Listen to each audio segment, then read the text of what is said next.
Assalamualaikum warahmatullahi wabarakatuh. Sebelumnya perkenalkan, nama saya Audi Rada Puspamukti, biasa dipanggil Audi dari Universitas Islam Negeri Sunan Ampel Surabaya, program studi matematika.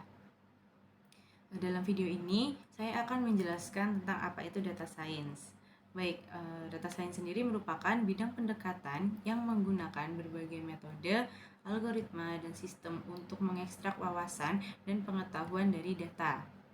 Tujuan dari data science sendiri yaitu untuk memahami serta menganalisis data yang besar dan kompleks sehingga dapat mengambil keputusan yang lebih baik dan dapat memprediksi yang lebih akurat.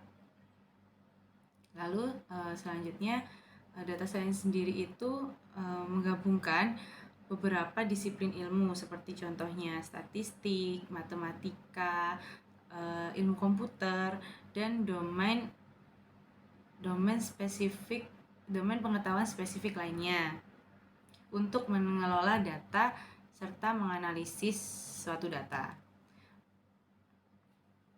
Dalam data science sendiri itu ada beberapa komponen penting. Nah, beberapa komponen penting dari data science itu meliputi pengumpulan data, pembersihan data, analisis data, pemodelan data, visualisasi data, dan interpretasi serta pengambilan keputusan. Nah, yang pertama yaitu ada pengumpulan data. Pengumpulan data ini itu kita mengumpulkan data dari berbagai sumber, baik yang terstruktur maupun tidak terstruktur. Nah, untuk yang kedua yaitu ada pembersihan data. Pembersihan data itu untuk menyaring dan membersihkan data untuk memastikan kualitas serta keakuratan data. Yang ketiga yaitu ada analisis data. Nah, analisis data sendiri itu menggunakan teknik statistik dan algoritma untuk menemukan pola, hubungan, dan tren dalam suatu data. Yang keempat, pada komponen keempat yaitu ada pemodelan data. Dalam pemodelan data sendiri yaitu membangun model prediktif atau deskriptif menggunakan teknik machine learning atau statistik. Yang kelima yaitu ada komponen visualisasi data. Dalam visualisasi data ini itu kita menyajikan hasil dari analisis data dalam membentuk yang mudah dipahami seperti grafik ataupun diagram. Dan yang terakhir yaitu ada komponen interpretasi dan pengambilan keputusan. Nah, dalam interpretasi dan pengambilan keputusan ini itu menggunakan wawasan yang diperoleh untuk membuat keputusan yang lebih baik atau untuk memecahkan suatu masalah. Nah, dari penjelasan data science yang tadi sudah saya jelaskan, itu kita jadi tahu bahwa data science sendiri itu sering digunakan di berbagai bidang, seperti contohnya bisnis, kesehatan, teknologi, keuangan, dan masih banyak lagi, guna untuk meningkatkan efisiensi, inovasi, dan pengambilan keputusan yang strategis. Nah, dari penjelasan tadi itu juga ada beberapa contoh aplikasi data science di berbagai bidang yang sudah saya sebutkan.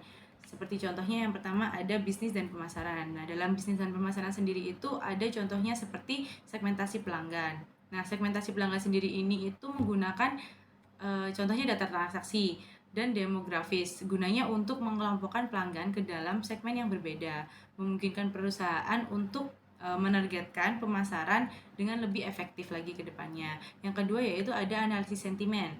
Nah, dalam analisis sentimen ini itu berguna untuk menganalisis ulasan pelanggan atau media sosial untuk memahami persepsi publik tentang produk atau layanan yang telah disediakan. Nah, dari situ kita bisa tahu apa yang harus diubah menjadi lebih baik ke depannya. Yang kedua yaitu ada kesehatan. Dalam kesehatan sendiri itu kita bisa memprediksi penyakit gitu. Dalam memprediksi penyakit itu contohnya menganalisa data kesehatan pasien seperti hasil tes atau riwayat medis untuk memprediksi kemungkinan penyakit atau komplikasi yang dapat terjadi di masa depan. Lalu dalam kesehatan juga ada seperti contohnya optimasi perawatan. Nah, dalam optimasi perawatan ini sendiri menggunakan data dari catatan medis untuk menentukan perawatan yang paling efektif bagi pasien itu sendiri berdasarkan kondisi dan respon individu dari mereka. Yang ketiga yaitu ada dalam bidang keuangan. Nah, dalam bidang keuangan ini itu ada contohnya seperti deteksi penipuan. Dalam deteksi penipuan ini itu kita dapat menganalisis pola transaksi untuk mengidentifikasi aktivitas yang mencurigakan atau tidak biasa yang mungkin menunjukkan sebuah penipuan, misal transaksi atau apapun itu. Lalu selanjutnya dalam keuangan yaitu ada prediksi pasar. Nah, dalam prediksi pasar sendiri ini itu menggunakan data historis dan teknik pemodelan untuk memprediksi pergerakan harga saham atau tren pasar lainnya. Jadi kita dapat memprediksi saham yang kita ambil misal, jadi kita bisa tahu saham itu naik atau turun. Yang keempat yaitu e-commerce. E-commerce saat ini juga sedang naik daun. Nah, maksud saya data science juga dapat digunakan dalam bidang e-commerce seperti yaitu rekomendasi produk. Nah, rekomendasi produk ini itu digunakan menggunakan data pembelian dan penjelajahan pelanggan. Jadi apa yang sering dibeli oleh pelanggan dan apa yang sering dicari oleh pelanggan, maka dapat juga untuk merekomendasikan atau mengeluarkan produk-produk yang relevan dengan pengguna. Seperti misal pelanggan sering mencari tas, maka di beranda pelanggan sendiri juga akan sering muncul berbagai macam bentuk tas. Lalu selanjutnya yaitu ada optimasi harga. Nah, dalam optimasi harga sendiri ini itu kita dapat menganalisis data pasar dan permintaan untuk menentukan harga yang optimal untuk sebuah produk gitu. Lalu yang selanjutnya yaitu ada transportasi dan logistik. Nah, dalam transportasi dan logistik ini itu yang pertama ada rute optimal. Nah, dalam rute optimal ini itu menggunakan data lalu lintas dan rute untuk menentukan jalur pengiriman yang paling efisien. Yang kedua dari transportasi dan logistik itu contohnya ada perawatan prediktif. Nah, dalam perawatan prediktif ini itu kita dapat menganalisis data dari sensor kendaraan untuk memprediksi dan mencegah kegagalan peralatan sebelum terjadi. Lalu selanjutnya ada contoh di bidang energi. Nah, dalam bidang energi ini itu ada manajemen energi. Manajemen energi sendiri itu kita dapat menganalisis data konsumsi energi untuk mengidentifikasi pola penggunaan dan mengoptimalkan efisiensi energi itu sendiri.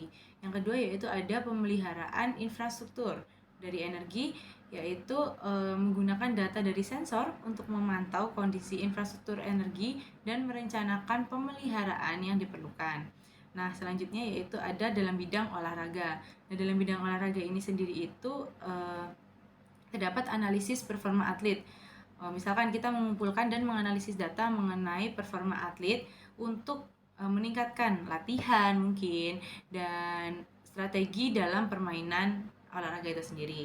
Nah, dalam olahraga sendiri juga ada contohnya seperti prediksi kemenangan. Prediksi kemenangan sangat diperlukan sepertinya ya dalam perlombaan. Nah, prediksi kemenangan ini itu kita bisa menganalisis dari data historis sebelum-sebelumnya dan statistik perbandingan untuk memprediksi hasil pertandingan mendatang. Nah, contoh-contoh tersebut itu menunjukkan bagaimana data science itu dapat digunakan untuk mengoptimalkan berbagai aspek dalam bidang yang berbeda, seperti mengubah data menjadi wawasan yang berharga dan meningkatkan pengambilan suatu keputusan. Untuk metode-metodenya sendiri, ada berbagai macam metode yang dapat digunakan dalam data science, seperti contohnya yaitu ada regression, classification, lalu ada neural network, lalu ada dimensionality reduction, ada clustering juga, dan masih banyak lagi metode-metode yang dapat digunakan tergantung dari jenis data science itu sendiri. Karena dalam penggunaan metode kita juga harus memastikan bahwa data dan metode itu cocok. Karena jika data dan metode tersebut tidak cocok, itu dapat menghasilkan akurasi yang rendah dalam penelitian. Mungkin itu saja yang dapat saya jelaskan terkait data science. Mohon maaf jika ada kekurangan, salah kata maupun informasi. Terima kasih. Wassalamualaikum warahmatullahi wabarakatuh.